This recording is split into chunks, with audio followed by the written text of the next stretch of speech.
Yung respect sa sarili mo, basically gagawin mong paborito yung sarili mo. Yeah. Kumbaga sa lahat, sa buong mundo, ang pinaka-paborito mong tao yung sarili mo. Huh? So yun, pagdating sa forma pa lang, kung hindi mo binibisan ng maayos yung sarili mo, hindi mo paborito yung sarili mo, hindi mo, di ba? Hindi mo spoiled yung sarili mo. Tama. Dapat, pati sa choice pa lang din ng pagkain tol eh. Kumbaga, let's say kung puro shit food yung kinakain mo, puro junk foods, hindi mo yata respeto yung sarili mo. Parang wala kang pakialam sa sarili mo. Pinapatay mo lang yung sarili mo. Pati sa group, sa mga pagpili din ng friends. Pero lagi kang kahangout may mga loser friends. Yan ba ang gusto mong maging friends? Hindi mo ba bibigyan ng mas maayos na friends yung sarili mo?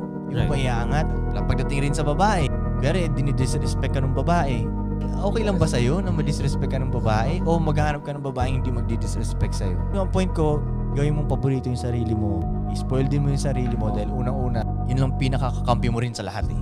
Diba? Yun yung money machine mo eh, diba? Yung nagkagawa ng pera sa'yo eh.